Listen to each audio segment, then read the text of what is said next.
Assalamualaikum. Sahabat Fokus Kisah semua. Selamat datang kembali di channel penuh inspirasi dan haru. Di sini, kita tak hanya berbagi kisah, tapi juga berbagi rasa. Kalau kamu percaya bahwa cinta bisa menyelamatkan jiwa, bahwa harapan bisa muncul dari tempat tergelap, maka kamu sedang ada di tempat yang tepat. Jangan lupa untuk subscribe, nyalakan lonceng notifikasimu, dan tulis komentar tentang bagian mana yang paling menyentuh hatimu. Siapkan tisu ya, karena cerita kali ini mungkin akan membuat hatimu basah. Pagi itu datang dengan langkah pelan.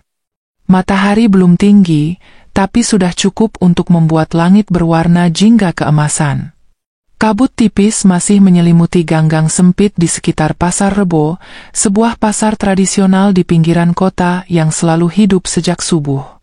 Hiruk-pikuk belum sepenuhnya dimulai, hanya terdengar suara obrolan samar para pedagang dan derit roda gerobak yang belum terlalu banyak.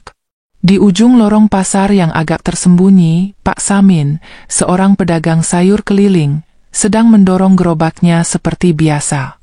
Badannya sudah renta, rambutnya memutih dan kulitnya menghitam terbakar matahari, tapi semangatnya tidak pernah surut. Pagi ini ia membawa timun, sawi, dan beberapa ikat kangkung yang dipetiknya sendiri dari kebun kecil di belakang rumah kontrakannya. Saat hendak melewati sudut dekat tumpukan karung beras dan tong sampah yang mengeluarkan bau asam, langkah Pak Samin terhenti.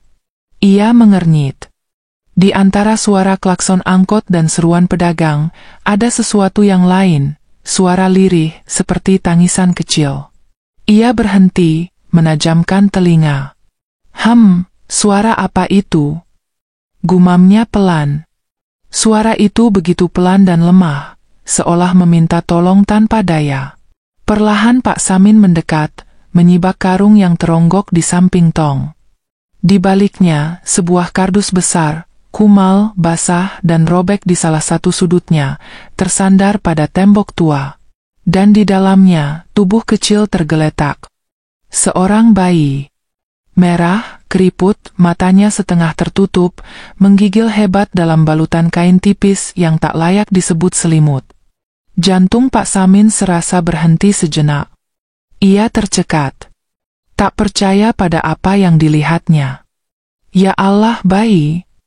Lirihnya nyaris seperti bisikan. Ia segera berjongkok, meraih bayi itu dengan tangan gemetar. Tubuh mungil itu dingin, sangat dingin. Ya Allah, siapa yang tega ninggalin kamu di sini, nak? Astagfirullah. Pak Samin menatap sekeliling. Beberapa pedagang mulai berdatangan, tapi belum ada yang memperhatikan apa yang terjadi. Ia bingung harus berbuat apa. Bayi itu meringkuk, menangis dengan suara yang hampir tak terdengar, seperti sudah kehabisan tenaga. Tenang, nak, tenang, jangan nangis lagi, bisiknya sambil mengelus kepala bayi itu dengan lembut. Kakinya segera melangkah cepat, melupakan gerobak sayur yang masih tertinggal. Ia mendekap bayi itu erat-erat ke dadanya, berusaha menghangatkan tubuh mungil itu dengan kehangatan yang ia miliki, yang mungkin tak seberapa, tapi penuh kasih sayang. Perjalanan ke rumahnya tidak jauh, hanya 15 menit berjalan kaki. Tapi pagi itu terasa seperti 1 jam penuh kecemasan. Orang-orang menatapnya dengan pandangan heran, namun tak ada yang bertanya. Setibanya di rumah kayu sederhana yang hanya terdiri dari 2 ruangan dan dapur sempit, Pak Samin berteriak dari depan, "Bu, cepat buka pintunya." Suaranya panik, tak seperti biasanya. Bu Lestari, istrinya yang sabar dan hangat, langsung membukakan pintu. "Ya Allah, Pak, kenapa?" Tanyanya kaget saat melihat suaminya memeluk sesuatu yang terbungkus kain lusuh. "Ini bayi?" "Bu, ada orang buang bayi di pasar di dalam kardus," ujar Pak Samin dengan napas terengah. Bu Lestari langsung mengambil bayi itu, matanya berkaca-kaca. Ia membawa bayi itu ke dalam, menaruhnya di atas kasur tipis mereka. Tangannya cekatan mengambil air hangat, kain bersih, dan mulai membersihkan tubuh mungil itu dengan hati-hati. Astagfirullah, dia pasti sudah semalaman di sana, ucapnya sambil menahan tangis. Bayi itu pelan-pelan berhenti menangis. Mungkin karena merasa lebih hangat, atau karena akhirnya merasakan dekapan seorang ibu. Setelah beberapa jam, bayi itu mulai tenang. Ia terlelap dalam tidur yang tampak damai, seolah dunia luar yang keras telah menghilang sementara dari hidupnya. Pak Samin dan Bu Lestari duduk di pinggir kasur, saling memandang dalam diam. Keduanya tahu, hidup mereka sudah tak akan sama lagi. Rumah itu sudah sempit, penghasilan pas-pasan, dan usia mereka pun tak muda lagi. Tapi di hati mereka, ada ruang yang luas untuk cinta. "Pak, kita bawa ke panti asuhan saja ya?" bisik Bu Lestari perlahan, walau ia sendiri enggan mengatakannya. Pak Samin menghela napas panjang. "Bu, tadi waktu saya angkat dia menggenggam jari saya. Kuat. Seperti bilang, jangan tinggalin aku. Saya nggak tega, Bu. Dia kayak anak kita sendiri." Bu Lestari menatap wajah suaminya, lalu mengalihkan pandangannya ke wajah kecil yang sedang tidur itu. "Kalau begitu, kita rawat dia, ya Pak?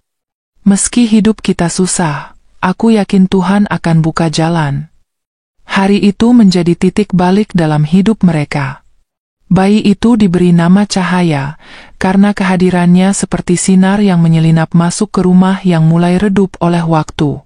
Mereka tidak tahu dari mana asalnya, siapa orang tuanya, atau mengapa ia dibuang.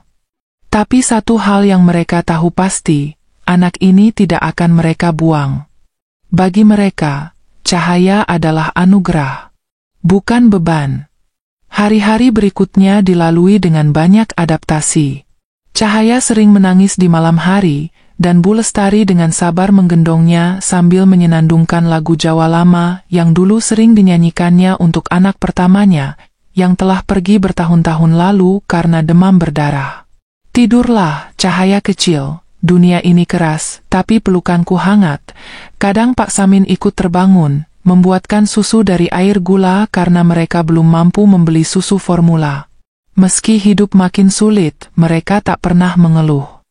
Pak Samin menambah jam kerja, bahkan mengambil pekerjaan tambahan sebagai tukang pikul barang di pasar. Ia pulang lebih malam, kadang dengan baju basah oleh keringat dan langkah yang goyah. Tapi begitu melihat senyum kecil Cahaya saat menyambutnya di depan pintu, semua rasa lelah itu seperti larut dalam kebahagiaan. "Pak!" seru Cahaya kecil suatu sore saat sudah mulai belajar bicara, berlari dengan langkah goyah sambil mengulurkan tangan. Pak Samin tertawa, mengangkat anak itu tinggi-tinggi. "Cahaya Bapak semakin besar semakin pintar ya." Rumah kayu itu kini lebih ramai. Ada tawa, tangisan, dan lagu. Dindingnya yang lapuk seolah hidup kembali. Setiap malam, mereka makan bertiga. Nasi dan tempe goreng mungkin bukan makanan mewah, tapi dengan tawa dan canda Cahaya, semua terasa seperti pesta kecil yang indah. Cahaya tumbuh menjadi anak yang manis dan penuh semangat. Di usia 5 tahun, ia sudah bisa membantu menyapu rumah, membereskan piring, dan menata sayur-sayur yang akan dibawa Pak Samin ke pasar. Ia juga suka duduk di pangkuan Bu Lestari sambil dibacakan buku cerita dari kertas bekas yang disulap ibunya menjadi buku dongeng buatan sendiri. "Ibu, nanti kalau Cahaya besar, Cahaya mau kerja, mau beliin rumah yang atapnya nggak bocor," katanya polos suatu malam sambil memandangi langit-langit yang mulai rapuh. Bu Lestari hanya bisa memeluk anak itu, menahan air mata. "Cahaya sayang, rumah ini sudah paling mewah buat ibu, asal kamu ada di sini." Ia tahu anak ini punya hati yang besar. Terlalu besar untuk usianya. Di sekolah TK gratis yang mereka daftarkan, Cahaya cepat jadi kesayangan guru-gurunya.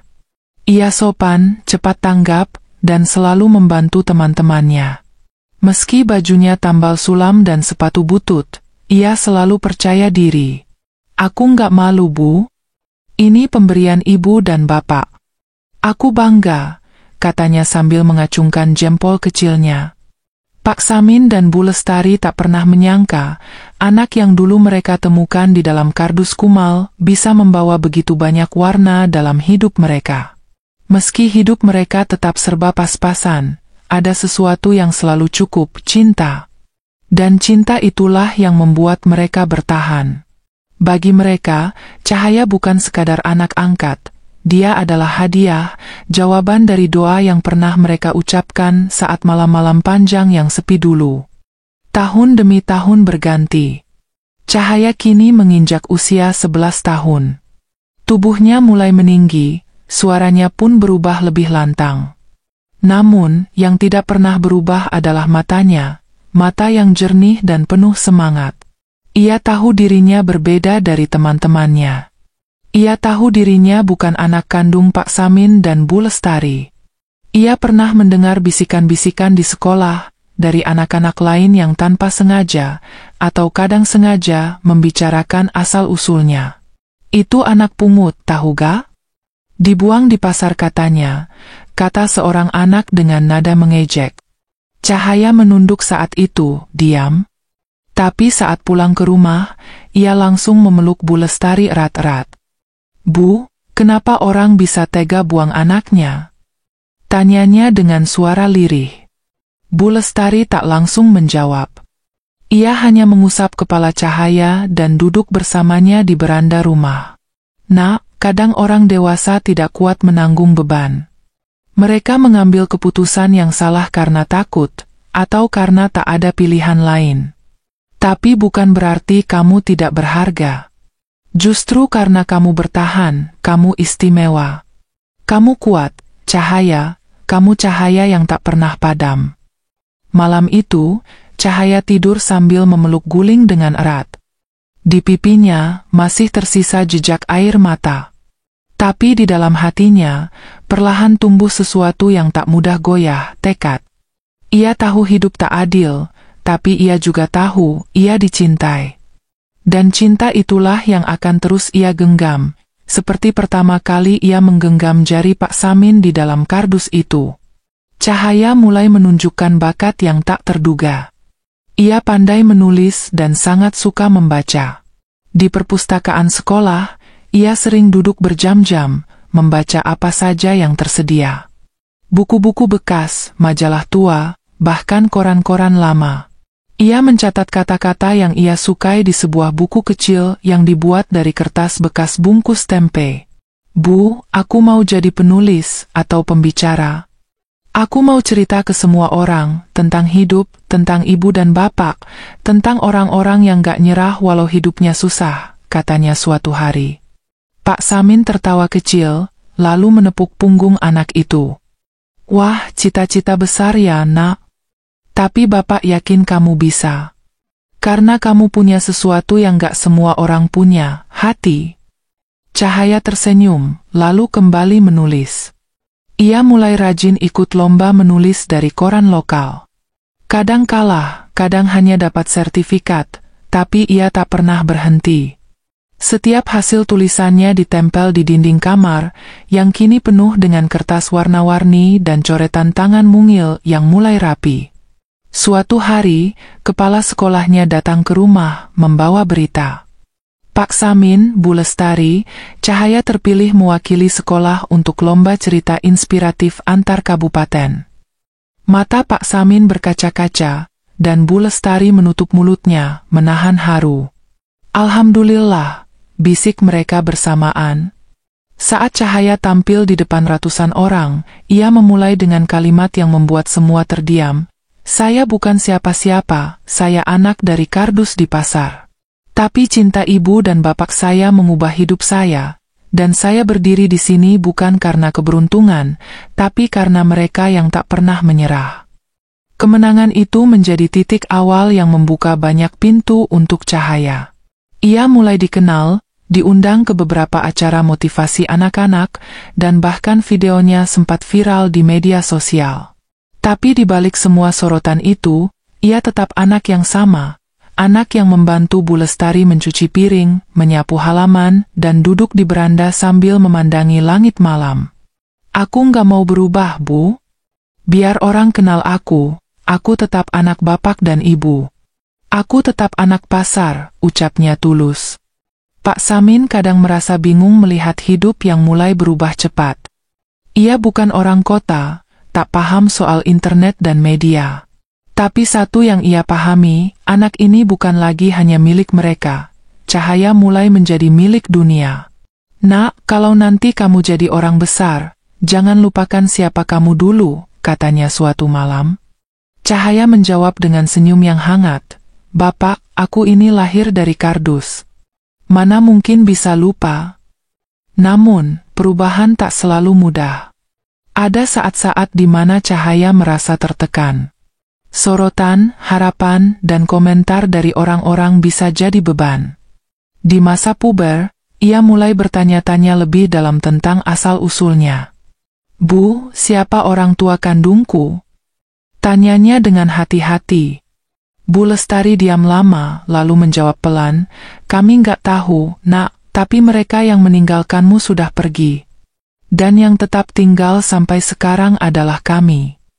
Jawaban itu bukan untuk menutupi, tapi untuk menguatkan. Karena keluarga bukan soal darah, tapi tentang siapa yang memilih tetap bertahan. Waktu terus berjalan. Cahaya lulus SMA dengan prestasi gemilang. Ia diterima di sebuah universitas negeri ternama lewat jalur beasiswa. Saat pengumuman itu datang, Pak Samin menangis di depan tetangga-tetangganya yang berkumpul. Anak saya, anak dari kardus itu, sekarang kuliah di kampus impian, katanya dengan suara bergetar. Semua yang mendengar ikut terharu. Tak sedikit yang diam-diam menyesali pernah memandang rendah keluarga itu. Di hari perpisahan sekolah, Cahaya berdiri di panggung, mengenakan seragam putih abu-abu yang sudah mulai kekecilan. Ia menerima penghargaan sebagai siswa inspiratif. Di pidatonya, ia kembali menuturkan kisahnya, bukan untuk mengundang simpati, tapi untuk membagikan harapan. Kita gak bisa pilih lahir di mana, tapi kita bisa pilih mau jadi siapa. Dan aku pilih jadi orang yang mencintai, seperti ibu dan bapak mencintaiku tanpa syarat. Bu Lestari tak kuasa menahan tangis. Ia memeluk anaknya dengan erat, seakan tak ingin melepaskan. Kamu cahaya di hidup kami, kamu alasan kami terus bernapas. Cahaya tersenyum di pelukan itu. Ia tahu, meski langkahnya kini menjangkau dunia lebih luas, hatinya akan selalu tinggal di rumah kayu tua itu. Di setiap dindingnya ada kenangan. Di setiap retaknya ada cinta. Beberapa tahun berlalu. Cahaya resmi lulus kuliah dan menulis buku pertamanya yang berjudul Aku Lahir dari Kardus, tapi dibesarkan oleh cinta. Buku itu menginspirasi banyak orang. Ia mulai diundang sebagai pembicara nasional, bahkan internasional. Ceritanya menembus batas-batas negara, menyentuh hati mereka yang merasa tidak sempurna, tidak cukup, atau ditinggalkan. Hidup bukan soal awal yang buruk, tapi soal siapa yang berani bertahan dan percaya pada harapan, ucapnya dalam sebuah wawancara televisi. Di acara peluncuran bukunya, Cahaya membawa dua tamu kehormatan yang duduk di kursi paling depan, Pak Samin dan Bu Lestari. Di tengah gemerlap lampu dan tepuk tangan, ia turun dari panggung, berlutut di hadapan mereka, lalu mencium tangan keduanya. Tanpa kalian, aku bukan siapa-siapa. Ini semua untuk kalian. Ruangan hening sejenak, lalu meledak dalam tepuk tangan haru. Banyak yang menitikkan air mata. Bahkan sang pembawa acara tak sanggup menyembunyikan isak tangisnya. Malam itu, di tengah kesuksesan dan sorotan, Cahaya pulang ke rumah lamanya, duduk di beranda seperti dulu. Ia menatap bintang-bintang lalu berbisik sendiri, aku sudah sejauh ini, tapi aku tetap anak dari kardus itu. Dan aku akan terus jadi cahaya untuk siapapun yang pernah merasa gelap. Hari itu, kampung kecil tempat Pak Samin dan Bu Lestari tinggal mendadak ramai. Sebuah mobil hitam mengilap berhenti di depan rumah kayu mereka yang sederhana. Anak-anak berlarian mendekat, tetangga berbisik-bisik sambil mengintip dari balik tirai. Dari mobil itu, turunlah Cahaya, yang kini telah menjelma menjadi sosok dewasa dengan penampilan bersih, rapi, dan wajah penuh percaya diri. Tapi saat matanya menatap rumah kayu yang dulu membesarkannya, seluruh keberanian itu perlahan mencair menjadi keharuan. Ia melangkah pelan, membuka pintu rumah yang sudah beberapa tahun tak ia tempati. Udara di dalamnya masih sama. Bau kayu, bau masakan ibu, bau tanah basah yang meresap dari sela lantai, semuanya seolah tak pernah pergi. Di sudut ruangan, ia melihat rak kecil yang dulu ia pakai untuk menaruh buku-buku tulisannya. Beberapa masih ada di sana. Kusam, tapi utuh. Ia memungut satu dan membukanya, menemukan tulisan tangan kecilnya, "Suatu hari nanti aku mau buat ibu dan bapak bangga." Air matanya jatuh tanpa bisa ditahan. "Bu, Pak, aku pulang," katanya pelan. Pak Samin muncul dari dapur dengan langkah tertatih, rambutnya sudah banyak berubah putih. Bu Lestari pun menyusul, menggenggam tangan suaminya. Mereka berdiri di sana, menatap anak mereka yang kini bukan hanya menjadi kebanggaan mereka, tapi juga kebanggaan semua yang mengenalnya. "Kamu pulang, Nak," bisik Bu Lestari dengan suara gemetar. Cahaya langsung memeluk mereka, seperti anak kecil yang ketakutan kehilangan rumahnya. Tapi kali ini, pelukan itu adalah pelukan kemenangan. Pelukan yang menegaskan bahwa ia tak pernah melupakan dari mana ia berasal.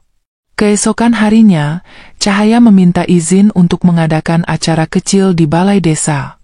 "Aku cuma ingin mengucapkan terima kasih untuk kalian semua yang dulu mungkin melihatku dengan sebelah mata, tapi tetap jadi bagian dari cerita hidupku," katanya pada Pak RT. Acara itu sederhana, tanpa panggung megah, tanpa dekorasi yang mahal. Hanya tikar, sound system pinjaman, dan beberapa kursi plastik. Tapi yang hadir bukan hanya warga desa, melainkan juga wartawan lokal, guru-guru lamanya, dan beberapa sahabat yang dulu menyemangatinya saat mengikuti lomba menulis. Saat Cahaya berdiri di depan mikrofon, suasana seketika senyap. Ia membawa kardus kumal yang dulu menjadi tempat ia ditemukan. Kardus itu sudah ditempel rapi dengan mika pelindung, disimpan dengan hati-hati selama bertahun-tahun oleh Bu Lestari. "Inilah tempat aku memulai hidupku. Tempat yang kotor, dingin, dan nyaris menjadi kuburanku. Tapi lihat aku hari ini. Aku hidup. Aku tumbuh. Aku berdiri di sini karena cinta. Karena orang tua angkatku tidak hanya memberiku rumah, tapi juga hati. Dan karena lingkungan ini, meski tak sempurna, telah menjadi saksi tumbuhnya sebuah harapan." Orang-orang mulai terisak. Seorang ibu memeluk anaknya erat-erat, seorang pemuda diam-diam menghapus air mata. Suasana hening, tapi penuh makna. Di ujung pidatonya, Cahaya menatap semua hadirin dan berkata, "Jangan pernah abaikan seorang anak sekecil apapun. Karena dalam satu tangisan bayi, bisa ada cahaya untuk dunia." Tepuk tangan bergemuruh. Dan di tengah keramaian itu, Pak Samin hanya duduk di belakang, memejamkan mata dengan senyum tipis. Di hatinya, ada rasa syukur yang tak bisa dijelaskan dengan kata-kata. Beberapa bulan kemudian, Cahaya membuat keputusan besar, membangun sebuah rumah singgah untuk anak-anak terlantar di kota tempat ia dulu kuliah. Rumah itu ia beri nama Pelita Kardus, sebuah simbol bahwa dari tempat terhina sekalipun, harapan bisa tumbuh. Ia bekerja sama dengan banyak pihak, mulai dari pemerintah daerah hingga relawan komunitas sosial. Rumah singgah itu menjadi tempat perlindungan bagi anak-anak jalanan, bayi yang dibuang, atau remaja yang kehilangan keluarga. Setiap sudut rumah itu didesain dengan penuh cinta. Dindingnya penuh warna, ada ruang baca, ruang musik, taman kecil di belakang, dan yang terpenting, pelukan. "Di sini, kalian gak akan tidur tanpa pelukan," kata Cahaya kepada anak-anak yang tinggal di sana. Ia sering turun langsung, mendongeng, mengajari menulis, bahkan kadang memasak bersama mereka. Di matanya, anak-anak itu seperti potongan dirinya sendiri, rapuh, tapi punya potensi besar. Suatu malam, seorang anak bernama Arga menarik ujung bajunya. "Kak Cahaya, aku dulu juga dibuang. Kalau kakak bisa sukses, aku juga bisa ya." Cahaya jongkok, menatap mata anak itu dan menjawab pelan, "Kamu lebih hebat dari kakak. Kakak aja butuh waktu lama buat sadar kalau diri kakak berharga. Tapi kamu udah tahu itu sekarang. Dan itu langkah pertama jadi cahaya yang lebih terang dari siapapun." Arga memeluknya erat, dan malam itu, langit seolah ikut tersenyum bersama anak-anak yang kembali menemukan artinya dicintai. Dalam kesibukan mengurus rumah singgah, Cahaya mendapat undangan khusus dari pemerintah untuk menghadiri acara penghargaan nasional. Ia dinominasikan sebagai tokoh muda inspiratif tahun ini. Di ballroom hotel mewah, dengan cahaya lampu kristal bergemerlapan, ia berdiri di panggung menerima penghargaan itu. Tapi saat diminta memberikan pidato, ia hanya tersenyum kecil dan berkata, "Saya tidak pernah mengejar penghargaan. Saya hanya ingin membalas cinta. Bagi saya, penghargaan terbesar adalah bisa mengubah satu hidup menjadi lebih baik." Media menyoroti namanya, cerita hidupnya kembali viral, dan tawaran wawancara berdatangan. Tapi Cahaya tetap memilih tinggal di rumah singgah bersama anak-anak. Di sela-sela jadwal padat, ia masih sempat pulang ke rumah Pak Samin dan Bu Lestari setiap bulan. Membawakan beras, lauk pauk dan cerita-cerita baru yang selalu ditunggu. "Bu, Pak tahu gak? Arga sekarang udah bisa baca buku tanpa dibantu," ucapnya riang. Pak Samin mengangguk sambil mengelus dada. "Itu anakmu juga, Nak. Kamu jadi bapak buat banyak anak sekarang." Hubungan mereka tak pernah berubah. Meski dunia menganggap Cahaya sebagai figur publik, di mata Bu Lestari, ia tetap anak kecil yang dulu belajar jalan di teras rumah sambil memegangi lututnya. Mereka masih makan bersama di lantai, masih saling bercanda, dan masih saling mengingatkan untuk tak lupa bersyukur. "Kesuksesan itu ujian juga, Nak," ucap Bu Lestari suatu malam. "Kalau kamu tetap bisa sujud di lantai yang sama dengan waktu kamu gak punya apa-apa, berarti kamu gak kehilangan arah." Suatu pagi, Cahaya duduk di beranda rumah singgah, memandangi matahari yang mulai naik. Di sebelahnya, duduk seorang anak perempuan kecil berambut ikal bernama Rani. Rani baru berusia 5 tahun, ditemukan di stasiun sendirian. Tubuhnya kurus, matanya penuh luka batin yang tak bisa disembuhkan dengan obat. Tapi pagi itu, Rani duduk tenang, menggenggam tangan Cahaya dengan erat. "Kak, kalau aku besar, aku mau kayak kakak, nolong orang." Cahaya tersenyum, air matanya menetes. Ia menatap langit, seolah mengirim pesan ke semesta. Dalam hatinya, ia berkata, "Ayah, Ibu, lihat aku sekarang. Aku nggak tumbuh jadi orang kaya. Tapi aku tumbuh jadi orang yang bisa membuat orang lain merasa layak untuk dicintai." Dalam sunyi pagi itu, seolah terdengar bisikan lembut dari angin, membelai rambutnya seperti pelukan seorang ibu. Ia tahu hidupnya bukan tentang kesempurnaan, tapi tentang ketulusan. Dan di dunia yang begitu keras, ia memilih untuk tetap lembut. Sebelum masuk ke dalam, ia memandangi pohon mangga kecil yang ia tanam di halaman rumah singgah. Di bawah pohon itu, ia menulis di papan kecil, "Di sini, cinta ditanam, harapan tumbuh, dan masa depan dipanen." Dan di hatinya, selalu ada keyakinan bahwa selama manusia masih mau mencintai, dunia tak akan pernah benar-benar gelap. Hari itu hujan turun sejak pagi. Langit kota dibasahi gerimis yang tak juga berhenti, seolah langit ikut menyimpan kesedihan yang tak terucap. Di rumah singgah, Cahaya berdiri di depan jendela, memandangi titik-titik air yang menetes di kaca. Ia menggenggam secarik surat dari seorang anak yang baru saja keluar dari rumah singgah untuk melanjutkan hidupnya. "Terima kasih, Kak Cahaya. Tanpa kakak, aku mungkin sudah menyerah. Tapi sekarang aku tahu, aku bisa punya masa depan. Surat itu ditulis dengan huruf besar-besar dan banyak coretan, tapi tiap kalimatnya menusuk lembut ke hati. Cahaya duduk di lantai, dikelilingi anak-anak yang sedang menggambar. Rani duduk di pangkuannya, menggambar sebuah rumah dengan jendela besar dan matahari tersenyum. "Ini rumah kita, Kak. Di sini semua anak senyum," katanya polos. Cahaya mengusap rambut Rani sambil menjawab pelan, "Iya, sayang. Rumah yang gak bikin takut, rumah yang penuh peluk." Rani menoleh dan berkata, "Kak, kakak sayang aku enggak?" Cahaya tersenyum lebar, "Sayang banget. Sayang seperti aku disayang sama ibu waktu aku kecil." Di tengah tawa dan canda anak-anak, kenangan masa lalu perlahan hadir. Kenangan tentang malam-malam saat ia menangis diam-diam karena tak tahu siapa ibu kandungnya. Tentang saat ia menatap cermin dan bertanya, "Kenapa aku dibuang?" Tapi sekarang, semua pertanyaan itu tak lagi menyakitkan. Karena ia sadar, luka bukan untuk dilupakan, melainkan untuk dijadikan cahaya bagi orang lain yang masih berjalan dalam gelap. Suatu hari, sebuah surat datang.